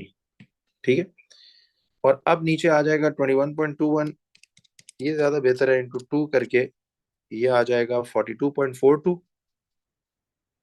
तो 42.42 is equal to L square. अब एल इसमें से ढूंढना है, तो आप रूट काट के ये आ जाएगा, कितना आ जाएगा? एल इक्वल टू, तो स्क्वायर रूट 42.42, तो ये आ जाएगा 6.5। अच्छा, एक सेकंड, इसको जरा दोबारा एक दफा वैल्यूज चेक करते हैं। अच्छा सॉरी, इधर एक मिस्टेक ये हुई है कि आपने इसको सिर्फ फिलहाल तो ये निकाल लिया ना, ये साइन 60 तो भूल ही गए हम। तो ये 42.42 इक्वल टू एल स्क्वायर, और ये जो साइन 60 है ये नीचे आ जाएगा। तो अब आपने एल स्क्वायर की वैल्यू देखनी है कितनी आती है। तो 42.42 divide by sine 60 equal to ये आ गया 48.98। 48.98 ये आ गया। अब दोनों साइडों पे स्क्वायर रूट लेंगे तो ये कट के L equal to square root 48.98, तो ये आपके पास 6.99। तो 1 डेसिमल प्लेस तक क्योंकि कहना है तो 2 तक मैंने छाप के अब 1 डेसिमल प्लेस तक लिखना है, तो इसकी वजह से ये 1 ऐड होगा, तो सी एग्जैक्ट ये 0 आ गया। और ये तो लेंथ ऑफ वन साइड हमने शो कर दी कि वो 7 cm ही आ रही है। ठीक है, तो आपके पास ये इस एक साइड की लंबाई 7.0 सेंटीमीटर ये आ जाएगी। तो जैसे ही आए आपने इसको यहाँ पे लिख दिया कि यार, लेकिन इधर अब आपने अनराउंडेड वाली वैल्यू लेबल करनी है, विच इज ये वाली। तो 6.99 मिसाल ये वाली रीडिंग हम आगे लेंगे। ठीक है, तो हर साइड इस हेक्सागोन की, इसका मतलब है कि फिर 6.99 ये भी है, ये भी है, ये सारी साइडें बराबर है, और ये भी इक्विलैटरल की साइड है तो ये भी उतना ही होगा। अब देखो वो कहता है कि the hexagon is a cross section of a prism of length 10, तो find the volume of the prism. तो देखिए अब इसमें आपने एक चीज ये देखनी है कि इधर आपके पास अगर वॉल्यूम ऑफ द प्रिज्म हो तो और करो कि आपके पास area of cross section into the length of the solid, इसका फॉर्मूला नहीं होता। तो area of the cross section जो है, अब ये क्या आएगा, देखो हमारे पास इस पूरे क्रॉस सेक्शन का एरिया 127.3 है। ठीक है, multiplied by length of the solid कितना है, तो जरा देखिएगा, लेंथ ऑफ द सॉलिड आपके पास 10 cm ये आ रहा है। तो देखो ना, एरिया ऑफ क्रॉस सेक्शन तो गिवन था और लेंथ ऑफ द सॉलिड ये आ रहा है, तो अब वॉल्यूम के लिए हम 1273 आ जाएगा cm3। तो 3 सिग्निफिकेंट तक राउंड करके ये 1270 सेंटीमीटर क्यूब आ जाएगा, तो 1270 cm3। अब वो बी पार्ट में कहता है कि कैलकुलेट करो the surface area of the prism. तो बच्चों, चूंकि ये सामने वाली सरफेस एरिया का मतलब है will dip the shape in water and see कौन कौन सी सरफेस पानी से वेट होगी। तो एक तो ये आपके पास दो हेक्सागॉन्स हैं। ठीक है, एक तो ये दो हेक्सागॉन्स हैं जो वेट होंगे, तो 127.3 का एरिया इनटू 2, क्योंकि इसकी बैक भी है, प्लस फिर गौर करो कि यार ये जो आपके पास साइडें हैं, देखो ये जो सरफेसेस हैं, इस तरह की कितनी रेक्टेंगुलर दीवारें होंगी, देयर विल बी वन। देखो ये एक दीवार है, फिर ये वाली इसी तरह दो दीवारें, तीन, चार, पांच, छह, तो छह आइडेंटिकल रेक्टेंगुलर वॉल्स हैं। तो 6 into लेंथ इंटू ब्रेथ, एक एरिया को इंटू 6 नहीं कर देंगे। तो जरा चेक करें, इस साइड की लंबाई तो 10 है, बट इस साइड की लंबाई कितनी थी, अभी पीछे हमने जो निकाली थी कि एक साइड ऑफ द ये जो हेक्सागन है ये 6.99 cm ही नहीं है। तो आपके पास सपोज ये, बल्कि इधर दिया हुआ है उसने, ये 7 cm दिया हुआ। तो चलो अब हमें पिछला प्रीवियस वैल्यू लेने की जरूरत नहीं है। तो ये 7 cm इंटू 10 cm, ये आपके पास ऐसे करके ये पूरी रीडिंग आ जाएगी।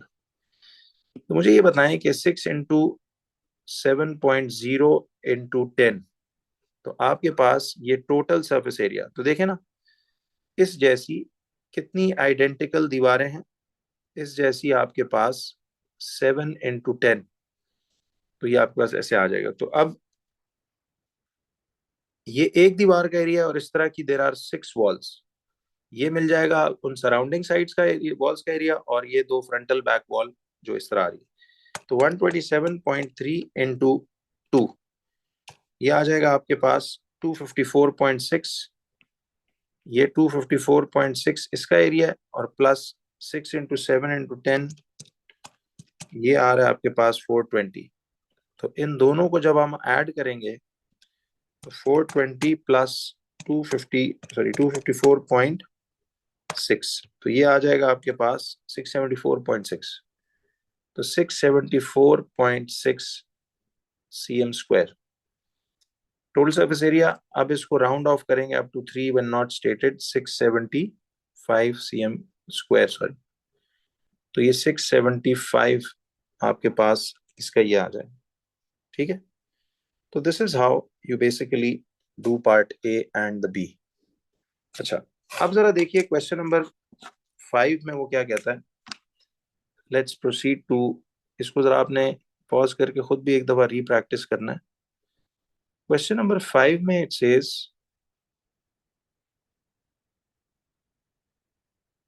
चलिए 5 का अलजेब्रा के साथ और सीक्वेंसेस का उसने एक ताल्लुक दिया हुआ है। लेट्स डिस्कस के इसमें वो क्या कहता है। देखिए क्वेश्चन नंबर 5 का ए पार्ट में इट सेज कि देखो सिंप्लीफाई, वो कह रहे 25x⁶ टू द पावर 3/2। तो आपको पता ना कि ये 25 की पावर भी हम ऐसे 3/2 लिख देंगे, मल्टीप्लाइड बाय x की पावर 6 भी 3/2 लिख देंगे। तो अब इस 5 को तो हम क्या करते हैं, इस 5 को तो हम ले आते हैं ऐसे करके, 25 को लिखेंगे हम 5 का स्क्वायर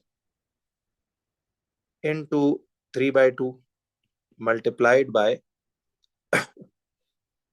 और ये 2 1s are and 2 3s are, तो 3 3s आर 9, तो x पावर 9 ये आ जाएगा। अब 2 से 2 तो गया, तो 5 का क्यूब इंटू x पावर 9। अब ये आ गया 125 x पावर 9, इसका ये जवाब आ गया। तो 125 x की पावर 9। ठीक है, अब बी पार्ट में कहता है कि there are 5 first 5 terms of a sequence. अब ये एक सीक्वेंस है 1/6, 1 फिर 6 फिर 36 फिर 216। कहता है find the nth term of the sequence. अच्छा, मैंने आपको एक बात इसमें बतानी है कि देखिए आपने एक चीज नोटिस की होगी कि इस सीक्वेंस के अंदर आपको सबसे पहले याद है, हमने एक सीक्वेंस पढ़ा था कि चेक करो ये कोई लीनियर सीक्वेंस तो नहीं, वो नहीं है तो फिर चेक करो क्वाड्रेटिक सीक्वेंस तो नहीं, क्वाड्रेटिक नहीं है तो क्यूबिक का चेक करो। तो लीनियर सीक्वेंस का तो पता चलता है अगर फर्स्ट डिफरेंस कॉमन हो तो इसका मतलब है कि ये एक लीनियर सीक्वेंस है, लेकिन सेकंड डिफरेंस कॉमन हो तो फिर ये क्वाड्रेटिक सीक्वेंस होता है, और अगर थर्ड डिफरेंस कॉमन हो तो ये क्यूबिक सीक्वेंस होता है।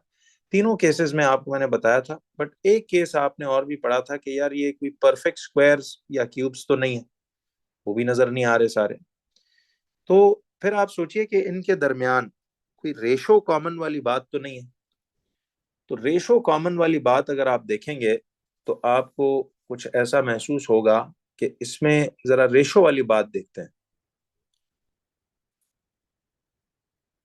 तो बच्चों देखो, आप नोटिस कर रहे हो कि ये ना तो इनका फर्स्ट डिफरेंस कॉमन आ रहा है कुछ, देखो ये ना सेकंड डिफरेंस ना थर्ड डिफरेंस, आप उन सारी ट्रायल्स पे बेशक सोच कर देखो तो इनमें सेम वो नहीं आ रहा। तो हम ये करेंगे कि फिर हम इनका वो रेशो वाला, कि ना ये परफेक्ट स्क्वायर्स ना परफेक्ट क्यूब्स ना फर्स्ट डिफरेंस कॉमन ना सेकंड ना थर्ड, तो इसका फिर लास्ट रिजॉर्ट वो होता है कि रेशो। आप देखिए टर्म्स का क्या है। रेशो में आपको याद है मैं हमेशा बताया था कि अगली टर्म का प्रीवियस टर्म से रेशो लेना। जरा देखिए 1/, बल्कि एक सेकंड सॉरी, 1 का रेशो लेंगे 1/, इस 1/6 के साथ, तो चेक करो ये कितना आता है, 1 डिवाइड बाय 1/6, तो ये आएगा 1 इंटू 6/1। तो आपका रेशो कितना आ रहा है, इस प्रीवियस टर्म और इस टर्म का रेशो आर जो है वो 6 आ रहा है। फिर इसी तरह आप ये देखो कि 6/1 इनका रेशो देखो, तो यहाँ पे ये रेशो भी आपको 6/1, हमेशा याद रखें अगली टर्म का पिछले से डिवाइड करना है, तो ये रेशो भी 6 आ रहा है। फिर देखो 36 को 6 से डिवाइड करो तो इसका रेशो भी आपके पास 6 आ रहा है, तो ये तो वो कॉमन रेशो वाली टर्म्स नहीं है। फिर 216 डिवाइड बाय 36 करो तो इनका रेशो भी आपके पास 6 ही आ रहा है। तो ये वो टर्म्स हैं जिनमें कॉमन रेशो था। तो याद है कॉमन रेशो वाली टर्म्स का nth टर्म का फॉर्मूला कैसे बताया था, ए आर पावर n-1। अब इसमें a तो इस सीक्वेंस की पहली टर्म है जो कि 1/6 है, तो मैं इसे 1/6 लिख दूंगा, इनटू रेशो कितना है इसमें, सबका रेशो आपस में 6 आ रहा है, और n-1 ऐसे ही है। अब इसे सिंप्लीफाई करना है तो देखो इंडिसेस के लॉज लगाओ। 6 पावर n-1 को मैं ब्रेक करके ऐसे लिख सकता हूँ, 6 पावर n इंटू 6 पावर -1। क्योंकि देखो ये दोनों सेम बेसिस थी, मल्टीप्लाई हो रही थी, इसीलिए पावर्स ऐड होकर n+-1 बन के फाइनली ये हुई। तो फिर इसे वापस ऐसे स्प्लिट भी तो किया जा सकता है। तो गौर करो कि अब आपके पास अगर ये आता है ऐसे, तो ये आएगा 1/6 इंटू 1/6 इंटू, अब ये 6 पावर n इंटू, इस 6 पावर-1 को हम एक पॉजिटिव इंडेक्स बना सकते हैं नीचे लाके। तो अब आप देखो न्यूमरेटर्स में आपके पास सिर्फ ये बच गया 6 पावर n ओवर, और डिनोमिनेटर्स में 6 6 36। तो अब जरा गौर कीजिएगा कि ये आपके पास 6 पावर n ओवर 6 का स्क्वायर है, तो ये कितना बचता है, 6 पावर n-2। देखो ना, सेम बेसिस, दोनों सेम बेसिस डिवाइड हो रही हैं, तो पावर्स उसकी सब्ट्रैक्ट हो जाएंगी। तो nth टर्म का फॉर्मूला आपके पास 6 पावर n-2 ये बन जाएगा। तो आपके पास nth टर्म का फॉर्मूला 6 पावर n-2 ये बनता है। ठीक है। अब और कीजिएगा कि ये आपके पास जब इस तरह का एक फॉर्मूला बना, तो इस nth टर्म का ये बनता है। अब इस सी पार्ट में एक्सपैंड एंड सिंप्लीफाई, 3 ब्रैकेट्स को याद है हम एक्सपैंड एंड सिंप्लीफाई कैसे करते थे, कि we used to first open up these 2 brackets. तो ये x+4 ऐसे चलता रहेगा साथ। अब x इंटू ये पूरा 3x-1, and then -3 into 3x-1, ये आ जाएगा ऐसे। तो अब x+4 इधर से आएगा, अब x into x 3x² -x, -3 into 3x is -9x, -1 into 3 will become a +3। ठीक है। तो ये आपके पास +3 आ जाएगा। तो अब x+4, अब ये आएगा 3x² -10x +3। तो अब इसके साथ x को पूरे ब्रैकेट से, तो ये x इंटू 3x² -10x +3 ये आ जाएगा, और +4 इंटू 3x² 3x² -10x +3। ठीक है। अब ये चीज जब आपने देख ली, तो इसके बाद अब ये आता है x into 3x² is 3x³ -10x²। ठीक है। +3x, ये आगे ऐसे, चले ब्रैकेट हटा देते हैं, और ये प्लस का साइन है, तो +4 plus into plus would be a positive, 4 3 = 12x²। ठीक है। फिर positive into negative is a negative, 4 10 = 40x। ठीक है। And then positive into positive will be a positive, and 4 3 = 12, ये आ जाएगा। तो अब बताइए कि ये 3x³ -10x² +12x² और +3x -40x +12। तो अब ये हमारे पास बनता है 3x³ +2x² -37x +12। तो ये बनेगा 3x³ +2x² -37x +12। ये इसका आपके पास फाइनल आंसर आ जाएगा। ठीक है। तो this is how you will open up 3 brackets together.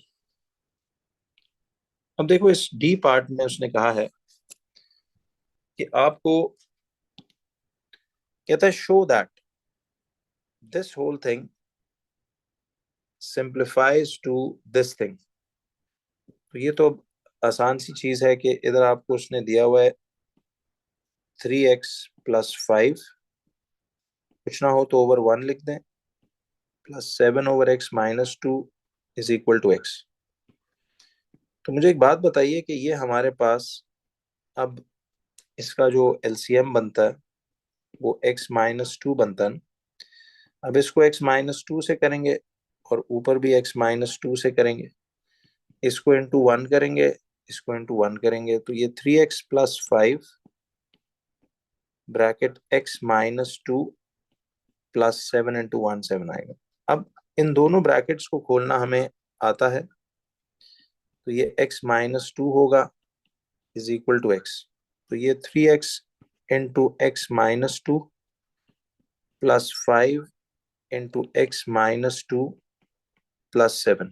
तो अब इसको ओपन करेंगे तो ये आ जाएगा 3x² minus 3 2 6x plus 5x minus 5 2 10 plus 7 over x minus two is equal to x। तो अब 3x² minus x minus 3 upon x minus two is equal to x। तो अब ये क्या आएगा आपके पास, 3x² minus x minus 3 equal to x into x minus two. अब देखिए इसको ओपन करते हैं, 3x² minus x minus 3 equal to x² minus 2x। And अब इस तरफ आएगा तो 3x² minus x minus 3 minus x² plus 2x is equal to 0। तो अब आप देख रहे हो कि 3x² minus x² like term gathering है, minus x plus 2x minus 3 is equal to 0। तो ये दोनों बन जाएंगे आपके पास 2x² और ये आपके पास बन जाएगा प्लस एक्स, ये बन जाएगा माइनस 3 इक्वल टू 0। तो देखो जो बनाने को कहा था वो हमने बना दिया, ठीक है। तो ये उसने कहा था कि शो करो कि वो सिंप्लीफाई होके ऐसी बन जाए। अब ये जब बना लिया आपने, तो अब वो कह रहा है सॉल्व बाय फैक्टराइजेशन। अब ये हालांकि 3 टर्म्स वाली क्वाड्रेटिक इक्वेशन है, इस पे आप ब्रेकिंग मिडिल टर्म या क्वाड्रेटिक फॉर्मूला कंप्लीटिंग स्क्वायर सब लगा सकते हो, बट उसने कहा फैक्टराइजेशन से। फैक्टराइजेशन का मतलब है इधर कि वो इस पे ब्रेकिंग मिडल टर्म के थ्रू करवाना चाह रहा है, तो फिर कोई अपनी मर्जी नहीं करनी। तो आपको पता है 2x² plus x minus 3 is equal to 0। अब ब्रेकिंग मिडिल टर्म में इसको इसके साथ करते हैं, 3 2 6 आ जाता है, तो ये 2 3 अब 3 और 2 से मिल रहा है ना हमें टर्म्स अपने 2x और 3x। चूंकि हमें प्लस एक्स चाहिए तो इसको माइनस और इसको प्लस रख लेते हैं, तो ये आएगा 2x² minus 2x plus 3x minus 3 is equal to 0। पर आपने एक चीज नोटिस करनी है इधर कि 2x कॉमन लूं तो ये x माइनस 1 बचता है, प्लस 3 कॉमन लूं तो x माइनस 1 बचता है, इक्वल टू 0 आ गया। तो दोनों में हमारे पास ब्रैकेट्स में एक जैसा आंसर है, तो ये x माइनस 1 और 2x plus 3 is equal to 0। याद है जब ये दो ब्रैकेट्स मल्टीप्लाई होके इक्वल टू 0 आए, तो अब एक दफा x माइनस 1 को भी इक्वल टू 0 करेंगे एंड दूसरे 2x प्लस 3 को भी इक्वल टू 0 करेंगे। तो x इधर से आ जाएगा +1, तो एक x +1 आ गया और दूसरा x निकलेगा, तो ये 2x equal to -3 and x will be equal to -3/2 which is -1.5। तो एक x का जवाब -1.5 आ जाए, ठीक। तो इस तरह x के दो आंसर्स थ्रू फैक्टराइजेशन इसको कहते हैं। अब इसका जो सी पार्ट है जरा देखिए उसमें व्हाट डज इट से। सी पार्ट में कहता है कि a solid cylinder has a base radius x and height 3x। देखो हम इसकी पिक्चर यहाँ बना लेते हैं कि सपोज वो कहता है कि एक सॉलिड सिलेंडर है, एक सॉलिड सिलेंडर है जिसकी बेस जो है, जरा आप देखते हैं इसमें वो कहना क्या चाह रहा है। तो देखिए वो कहता है कि इस सिलेंडर का जो रेडियस है that is how much, radius x है, x और इसकी जो हाइट है दैट इज 3x सेंटीमीटर्स। ठीक है, तो इसकी हाइट ये निकल आई और रेडियस उसका x आ गया। अब आगे उसने कहा कि the total surface area of the cylinder, remember ये सॉलिड सिलेंडर है तो इसकी रूफ टॉप भी होगी और इसका ये बेस एरिया भी होगा। तो वो कह रहे हैं कि इसका टोटल सरफेस एरिया जो है वो सेम है as the total surface area of a solid hemisphere of base radius y। तो वो कहता है कि इनका टोटल सरफेस एरिया जो है वो क्या है, वो सेम है। यानी जितना टोटल सरफेस एरिया सिलेंडर का है उतना ही इक्वल है total surface area of a solid hemisphere of radius 5y। तो ये सिलेंडर भी सॉलिड है और हेमिस्फेयर का मतलब ये होता है कि वो एक आधा सफेयर है, इस तरह का कप बोल लाइक शेप है, और ये भी सॉलिड है, जिसका रेडियस कितना दिया हुआ है, रेडियस इसका दिया हुआ है 5y। ठीक है, अब ये सारी कार्रवाई उसने दे दी, तो वो हमसे कह रहा है कि शो करो कि x square is 75y² upon 8। The surface area A of the sphere of radius r is A equal to 4 pi square. खैर, हम लोग को ये फॉर्मूले वैसे भी पता होने चाहिए। अब उसने देखो ये कहा है कि total surface area of the solid cylinder, total surface area of the solid cylinder ये इक्वल है to the total surface area of the solid hemisphere. अब ये दोनों का टोटल सरफेस एरिया वो कहता है सेम है। ठीक, तो इस साइड पे मैं total surface area of cylinder की वर्किंग कर लूंगा और इस तरफ मैं total surface area of hemisphere की। अब याद है ये कंपैरेटिव इक्वेशन थी, तो मैंने आपको कहा था इसमें पाई की वैल्यू पाई ही रहने दो क्योंकि वो कट जाएगा, वरना वैसे कॉम्प्लिकेट हो जाएगा। तो अब वो कहता है कि अब देखो सॉलिड सिलेंडर के टोटल सरफेस एरिया में एक तो आती है ये रूफ टॉप और ये, ठीक है, एरिया ऑफ 2 सर्कल्स आता है। ठीक है, तो इस सिलेंडर में देखो ना, एक ये टॉप वाला सर्कल और एक ये बेस वाला, ये गीला होगा पानी से अगर हम इसका कभी टोटल सरफेस एरिया निकालें, और प्लस एक आता है उसमें कर्व्ड सरफेस एरिया, यानी ये वाला सारा, ये जो कर्व्ड सरफेस है इसकी। अब 2 सर्कल्स का एरिया तो आएगा 2 टाइम्स पाई r²। ठीक है, प्लस, और सिलेंडर का कर्व्ड सरफेस एरिया होता है 2 पाई r/h। ठीक है, और मुझे ये बताएं कि हेमिस्फेयर में, सॉलिड हेमिस्फेयर में, एक तो ये area of the circular top आ जाएगा, तो एरिया ऑफ एक सर्कल आ जाएगा, और plus curved surface area of the hemisphere जो ये वाला बनता है, ये वाला सारा। ठीक, तो ये दोनों ऐड होके ये आ जाएंगे।